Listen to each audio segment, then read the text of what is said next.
사랑하는 성도 여러분, 오늘은 맥추감사절입니다. 보리맥 거둘 추, 보리를 거두게 됨을 감사하는 날입니다. 시대가 변하면서 사람들은 이런 말을 하기도 합니다. 추수를 감사하는 것은 가을거지 한 번으로 족한 것이 아닐까. 쌀도 아니고 잡곡에 불과한 보리, 사람들이 별로 거들떠보지도 않게 된 이 보리 수확이나 보리 타작, 이것을 기념하면서 감사드려야 할 까닭이 무엇인가? 이에 관한 대답은 이렇습니다. 먼저 성경 말씀이 맥추절과 수장절, 이 수장절은 추수감사절의 의미인데요, 이것을 각각 지키라 하고 성경에 말씀을 하셨습니다. 출애굽기 23장 16절 말씀입니다. 이 말씀을 같이 봉독하시겠습니다.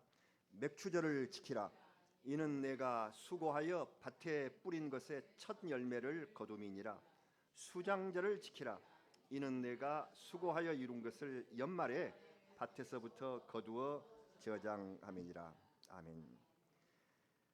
이스라엘 백성이 아직 광야에 있을 때 하나님께서 너희가 밭에 뿌린 것의 첫 결실을 거두면 그때 반드시 감사의 절기로 지키라 하신 명령이 있습니다. 이 맥추절의 시기는 우리에게 많은 것을 깨닫게 합니다. 뭔가 하면 출애굽을 기념하는 절기가 6월절이에요. 그건 아시죠? 이 6월절로부터 49일이 지난 날이 맥추절입니다. 이 49일을 별명으로 77절이라고 하는데요, 7749죠. 또는 오순절, 50일이라고 해서 오순절이라고도 합니다. 그런데 하나님께서는 이날에 성령이 강림하도록 역사하셔서 이날을 가장 은혜로운 날로 만드셨습니다. 그래서 맥추절과 성령 강림절이 한데 어울려 감사와 기적의 은총으로 연결되고 있는 것입니다. 중요한 일입니다. 다음으로 우리 민족은 특별히 맥추감사절을 잊어서는 안 됩니다. 쌀을 거두어서 곡간에 넣고 다음 추수 때까지 견디어야 했었던 가난한 우리 백성은 그야말로 보리가 없으면 큰일이었죠. 보리는 겨울에 씨 뿌리고 초여름에 추수하여 쌀이 떨어진 백성의 양식이 되어준 그 귀한 보리. 어서 보리가 익어서 추수하기를 기다리던 우리 가난했던 우리 조상들의 5, 6월은 그야말로 봄철 기근의 때였죠. 그래서 지금도 남아있는 저 유명한 단어 보릿고개. 이 보릿고개라는 것은 보리를 기다리면서 고픈 배를 움켜쥐고 힘든 시기를 넘어간다 하는 비유의 말입니다. 그래서 우리 선조들은 보릿고개를 나무 껍질을 벗겨 먹고 먹을 것이 없었던 그때 아꼈던 고구마 같은 구황작물로 연명해 갔다고 합니다. 그래서 다른 나라 백성은 다 맥추감사절을 잊는다고 할지라도 한국 교회만은 이 절기를 잊을 수가 없습니다. 저는 개인적으로 보리에 대한 관심과 의문을 가져서요, 우리가 보리를 이토록 중하게 여긴 민족이기 때문에 혹시 우리나라가 보리의 원산지가 아니었을까 하고 연구해 본 적이 있습니다. 또 언어적으로도 보리의 영어 발음이 잘 아시죠? barley라고 합니다. 그래서 영어는 barley, 우리는 보리. 아마 우리나라의 보리라는 말이 원어이지 않을까. 김치가 세계에서 쓰는 말이고 영어도 김치고 우리가 원어잖아요. 김밥도 그렇고요. 보리도 우리나라의 근원을 둔 농작물이 아닐까 해서 많이 찾아봤는데요, 그것은 아니었던 것 같습니다. 보리는 메소포타미아 지역, 곧 인류 문명의 최초의 발상지에서 밀과 함께 재배되었다 하는 것이 정설입니다. 우리나라는 그 후에 중국을 지나서 들어온 것 같습니다. 왜 언어가 비슷할까 하는 것도 아직 근거를 찾지 못했습니다. 혹시 제가 잘 연구해서 이게 보리와 barley가 서로 연결이 된다 하면 그때 다시 말씀을 드릴게요. 아직은 모르지만 이 메소포타미아 지역과 가까운 이스라엘 땅의 맥주절은 보리와 유사한 참밀, 이스라엘은 이 보리의 형제가 아닙니다. 참밀을 재배했습니다. 참밀을 한자어로 소맥이라고 합니다. 그렇죠, 소맥, 작은 보리라는 뜻입니다. 우리가 추수하는 보리는 대맥입니다. 그래서 이스라엘의 참밀과 한국의 보리, 저도 꽤 연구를 했죠, 그렇죠? 그러나 이 둘의 공통점은 모두 매서운 바람과 눈보라 속에 자라나면서 하나님이 주신 기다림과 희망을 꿈꿔온 은혜의 양식이 바로 보리입니다. 오늘 성경 말씀의 본문인 요한복음 15장은 예수께서 십자가 고난을 목전에 두시고 제자들에게 포도의 열매 맺는 것 그리고 성령의 오심, 이걸 합쳐서 말씀하고 계시는 본문이 요한복음 15장이에요. 이제 날이 밝으면 제자들 곁에서 예수님은 떠나가실 것이고 이 제자들 모두는 영혼의 갈급함으로 죽음보다 더한 영혼의 보릿고개를 넘어야 할 처지에 이르렀음을 깨닫게 합니다. 제자들은 지금 주님을 모시고 방금 마지막 만찬을 마쳤습니다. 주님께서 손수 떡을 떼어주시고 포도주 잔을 부어주셨는데 아마 그 떡은 어쩌면 벳세다 광야에서 축사하신 기적의 떡이 요한복음에 보리떡이라고 나와 있잖아요, 그렇죠? 아마 예수님께서 마지막 만찬에서 주신 이 떡도 보리떡이었을 것이다. 참밀떡, 소맥떡이었을 것으로 생각합니다. 서민들의 음식인 밀빵 그리고 포도주, 이스라엘에서는 이것이 거의 음료였으니까요. 주님이 마지막으로 베푸신 만찬의 메뉴였습니다. 보잘것없이 작은 식사 자리였으나 주님을 따라 거기에 참여한 제자들에게는 감사의 은혜가 넘쳤습니다. 이 보리빵 마지막 만찬을 하고 이 자리에서 주님께서 놀라운 말씀을 하십니다. 오늘 우리가 읽으셨던 16절 얼마나 놀랍습니까? 내 이름으로 아버지께 무엇을 구하든지 다 받게 하려 함이니라. 무엇을 구하든지, 하나님 앞에서는 비록 작은 것이라고 해도 큰 결과를 얻어냅니다. 비록 작은 보리밀빵을 먹었으나 무엇을 구하든지 큰 은혜를 너희에게 줄 것이다. 겨자씨의 비유 말씀을 생각해 보십시오. 천국은 작은 것을 큰 영광으로 바꾸는 하나님의 나라가 천국입니다. 그렇다면 우리 그리스도인은 작은 것을 중하게 여기고 작은 것을 충성하고 하나님 앞에 그 작은 것을 아뢰면 지극히 큰 것으로 응답하실 우리 하나님이심을 믿는 사람, 이 사람이 그리스도인이라. 누가복음 16장 10절 말씀 잘 아시는 말씀입니다. 우리 이 말씀 같이 봉독하시겠습니다. 지극히 작은 것에 충성된 자는 큰 것에도 충성되고 지극히 작은 것에 불의한 자는 큰 것에도 불의하느라. 아멘. 세상을 살아가면서 얻은 작은 기쁨도 하나님의 영광을 돌리고 감사해야만 천국 시민으로서의 자격이 있습니다. 작은 보리의 수확을 감사하는, 작은 보리떡 밀빵을 내게 주신 것을 감사하며 천국 시민으로서의 자격이 있다는 말씀입니다. 하나님의 집인 교회를 위한 작은 봉사, 주님으로 인해 맺어진 형제들에게 베푸는 작은 사랑, 이것을 하나님께서는 큰 충성으로 여기신다 우리에게 말씀해 주셨습니다. 그러므로 작은 보리 추수에 감사하는 사람들에게 주님은 너희가 무엇을 구하든지 다 받게 하시겠다 하고 약속하셨습니다. 보리떡빵을 먹은 그 자리에서 무엇을 구하든지 다 받게 될 것이다. 그러면 우리는 아버지께 무엇을 구할까요? 그 보리빵을 먹은 마지막 만찬에 참여한 주님의 제자들은 무엇을 구하였을까요? 큰 명예나 재물을 구하였을까요?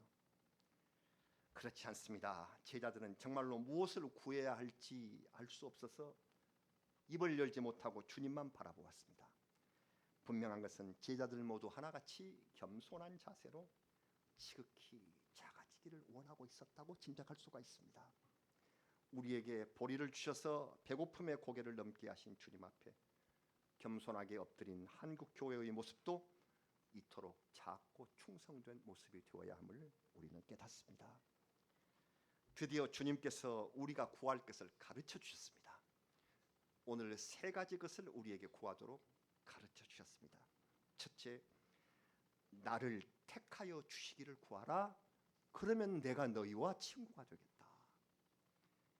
서로 친구가 되기를 구하라. 나를 친구로 선택해 주기를 구하라. 이렇게 택함을 받은 사람이 하나님의 자녀입니다. 주님이 우리가 상상도 못한 말씀을 해주셨다. 너희를 친구라 하였노니, called you friends. 내가 너를 친구라 불렀다. 놀라운 일 아닙니까? 너희들이 선택해 주기 전에 주님께서 먼저 우리에게 친구 맺자고 하셨다는 뜻입니다. 세상에 주님과 내가 어떻게 친구가 될 수 있단 말인가? 아니요, 분명히 말씀하셨습니다. 우리 봉독하셨지만 우리가 감동스러우니까 다시 한번 요한복음 15장 15절 말씀 다시 읽겠습니다. 이제부터는 너희를 종이라 하지 아니하리니 종은 주인이 하는 것을 알지 못함이라. 너희를 친구라 하였노니 내가 내 아버지께 들은 것을 너희에게 알게 하였습니다. 아멘. 친구란 이런 것입니다. 아버지께 들은 것을 너와 내가 같이 알아. 공유해요. 요사이 잘 쓰는 말로 서로 공유해요. 같이 쉐어해요. 그러니까 너와 나는 친구가 됐다. 아버지께 들은 것을 내가 너희에게 다 말했다. 너와 나는 친구다.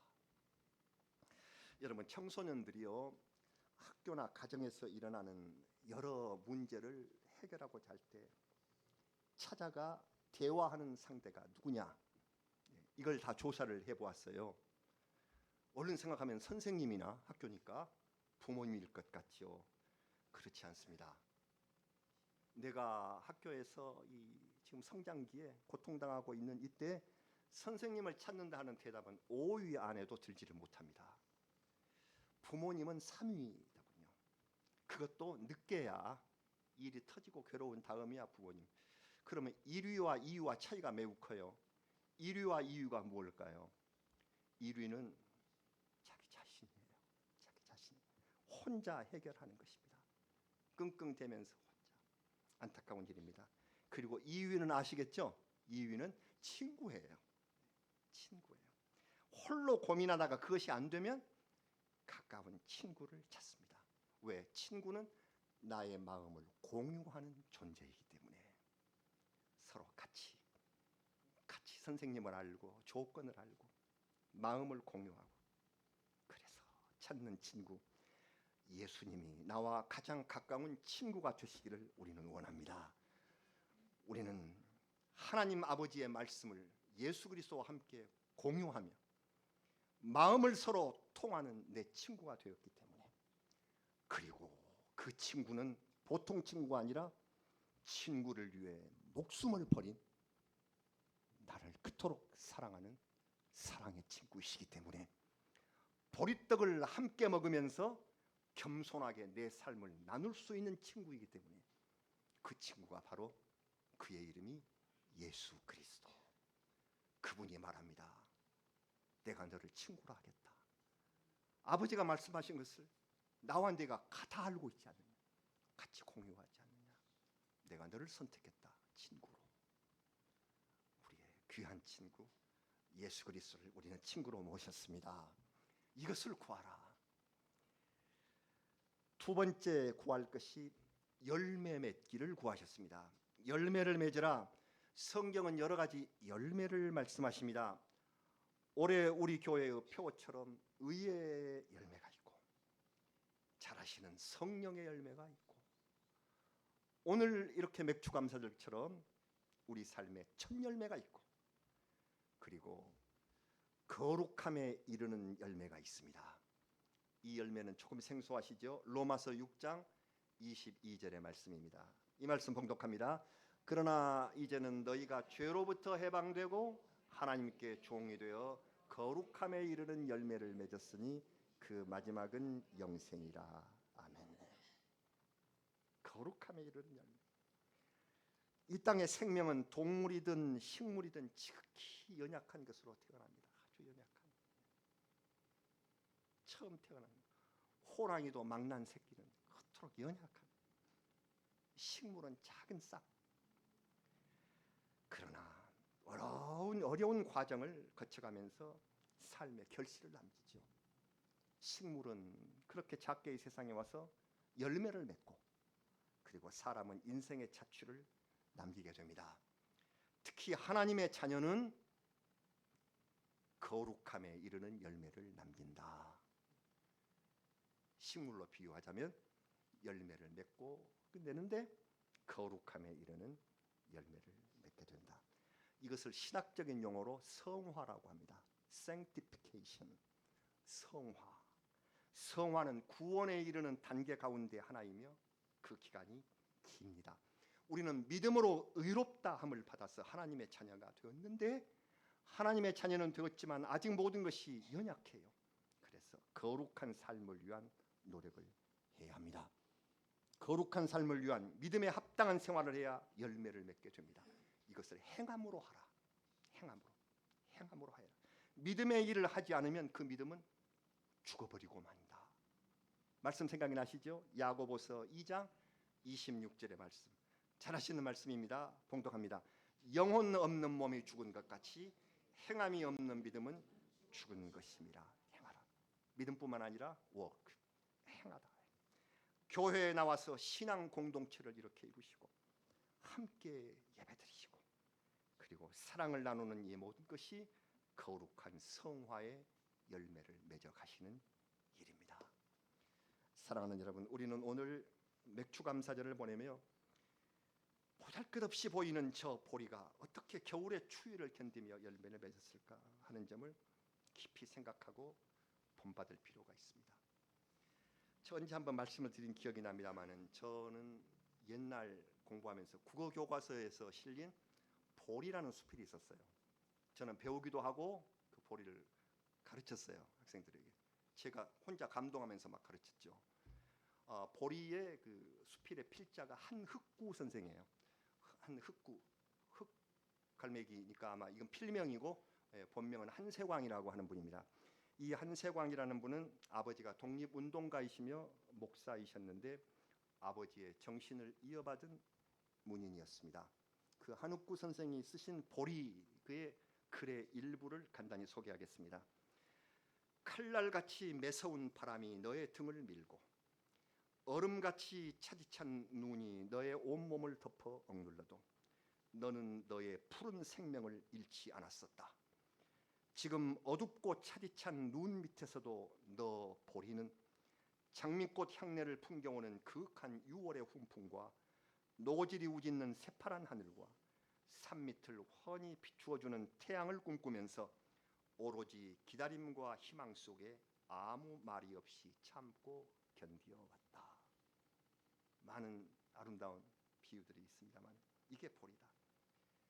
맥주절을 맞은 우리는 소박하면서도 일용할 양식이 되어준 이 보리처럼 성화의 열매를 맺기를 기도하면서 비록 칼날과 얼음 같은 세상의 시련이 온다 할지라도 이것을 인내와 신앙으로 이겨내어서 의의 열매 그리고 거룩함에 이르는 성화의 열매를 맺기를 우리 주님 앞에 간절히 깨닫고 구하는 시간이 바로 7월의 첫 주일 맥주 감사절임을 우리는 믿습니다. 주님께 마지막으로 구해야 할 것이 오늘 본문 마지막 사랑이라고 하였습니다. 사랑을 구하라. 진정으로 사랑하기를 구하라. 오늘 17절 말씀이죠. 너희로 서로 사랑하게 하려 합니다. 바로 이 가르침은 무조건 사랑하라는 명령이 아니라 우리가 그리스도인이 되어서 그 말씀대로 신앙을 실천하려고 하지만 도저히 사랑할 수 없는 대상도 있는데 주님께서는 제자들에게 이 사랑할 수 있는 마음을 구하여서 두 단계의 과정을 거쳐서 사랑할 것을 구체적으로 가르쳐 주시고 있네요. 어떤 단계를 거쳐야 정말 사랑할 수 있을까? 먼저 함께 사랑하는 생명이다. 나도 그리고 내가 사랑해야 할 대상도 우리는 함께 살아가는 생명이다 하는 인식을 공유하는 것, 그래야 합니다. 예수님께서 가르쳐 주신 그 말씀이 이거예요. 15장 7절, 요한복음 15장 7절입니다. 이 말씀도 같이 읽겠습니다. 너희가 내 안에 거하고 내 말이 너희 안에 거하면 무엇이든지 원하는 대로 구하라. 그리하면 이루리라. 아멘. 너희가 내 안에 있고 내 말이 너희 안에, 이것이 함께하는 생명의 나눔입니다. 생명을 공유하는 사람, 내가 너 안에 있는가? 진정으로 사랑하는 사람은 내 안에 그를 받아들이고 나의 마음속에, 그리고 그의 마음속에 나를 심는 생명 공유의 정신이죠. 포도나무 한 가지에서 함께 사는 생명의 사랑, 겨울의 시련을 견딘 보리의 생명력, 이것을 우리가 사랑하면서 추수하는 농부의 마음이 되어야 서로 사랑의 일체감이 생길 수 있을 것입니다. 우리는 세상의 어려움을 함께 이기고 구원 백성이 된 성도들이다. 이 마음을 가져야 우리 성도들끼리 정말 서로 사랑할 수 있습니다. 그 사이에 임하시는 분이 우리 구주 예수 그리스도, 이 안에서 변함없이 이어지는 우리의 사랑, 이것이 진정한 사랑입니다. 우리 이 사랑을 가지고 우리가 사는 날 동안 우리 주님께서 기뻐하실 이 사랑으로 서로를 사랑하면서 사는 우리가 되기를 원합니다. 그리고 주님의 말씀이 이어졌습니다. 요한복음 15장 13절, 오늘 본문의 바로 앞입니다. 같이 봉독하십니다. 사람이 친구를 위하여 자기 목숨을 버리면 이보다 더 큰 사랑이 없나니.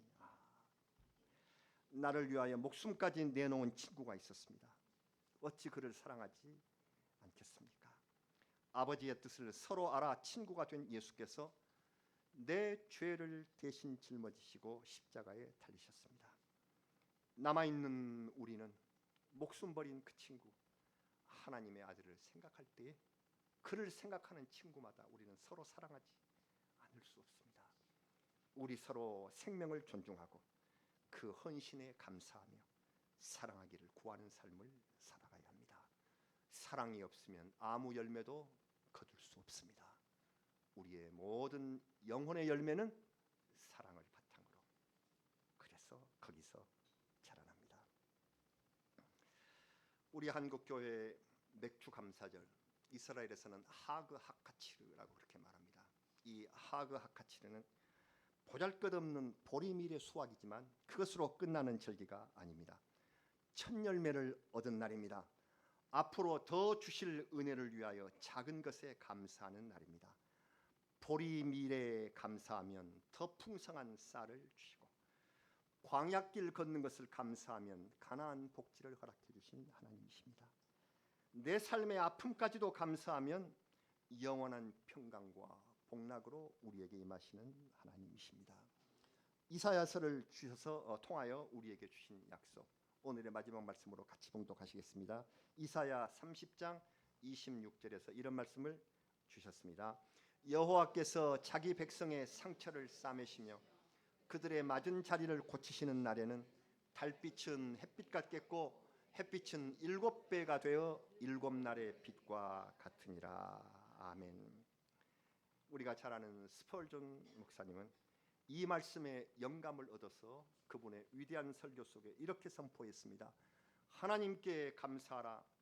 별빛 같은 은혜에 감사하면 하나님은 우리에게 달빛을 주실 것이요, 달빛 같은 은혜에 감사하면 햇빛을 주실 것이요, 햇빛을 감사하면 영원히 햇빛도 필요 없는 광명한 나라로 인도해 주시리라. 이 위대한 이 신앙 고백의 말씀, 이 말씀을 우리도 믿습니다. 사랑하는 여러분, 맥주감사절은 7월의 첫 주일에 지킵니다. 또 하나의 뜻이 있습니다. 한 해의 절반을 보내게 하신 감사의 의미가 있습니다. 보리 같은 은혜 주심에 감사하면 쌀보다 더 좋은 알곡의 은혜를 우리에게 약속해 주시는 그러한 감사절입니다.